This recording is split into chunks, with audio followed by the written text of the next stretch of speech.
She was one of the most well-known women in America, and her fame continued to grow, not just because of her achievements, but for the mysterious circumstances of her death.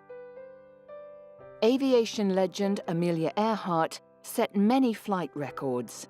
She was the first woman to fly across the Atlantic in a multi-person plane, making the crossing as a passenger in 1928, and then the first woman to fly solo across the Atlantic Ocean in 1932 and the Pacific Ocean in 1935.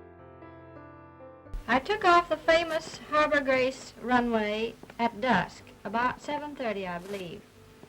I flew for a couple of hours while sunset lasted, and then 2 more hours as the moon came up over a bank of clouds. I had fair weather for 4 hours.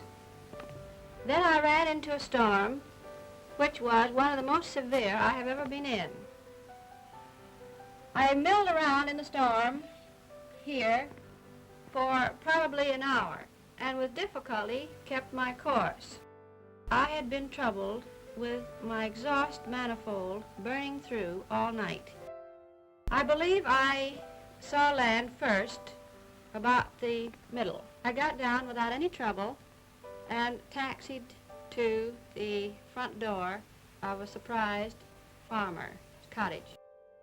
Earhart symbolizes the fascination that aviation held for Americans in the 1920s and 30s. Like Charles Lindbergh, she became a national celebrity because of her exploits in the air, and her fame became international. I took a Paramount plane to London, and there received a real English welcome.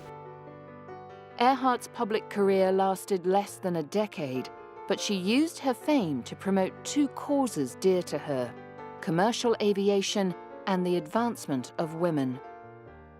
Earhart wrote best-selling books about her flying experiences and was instrumental in the formation of the 99s, an organization for female pilots. Her manager, George Putnam, would later become Amelia's husband, and he aggressively promoted her public image, with lecture tours, product endorsements, and writing, the money helping to fund her expensive passion. In 1937, she set out with a navigator, Fred Noonan, to fly around the world. They had completed over 2/3 of the distance when her plane disappeared without a trace in the central Pacific Ocean. Before she left, Earhart wrote, "I have a feeling that there is just about one more good flight left in my system, and I hope this trip is it. Anyway, when I have finished this job, I mean to give up long-distance stunt flying."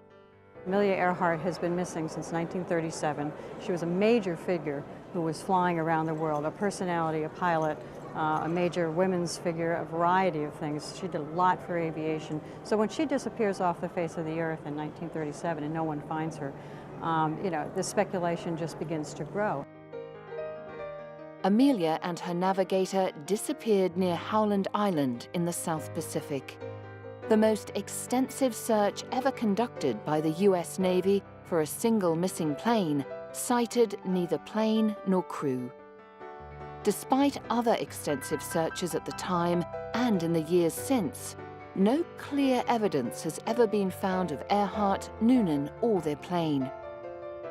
In 1992, an expedition found a shoe and a metal plate on a small atoll south of Howland, which investigators believed could have been left by Earhart and Noonan.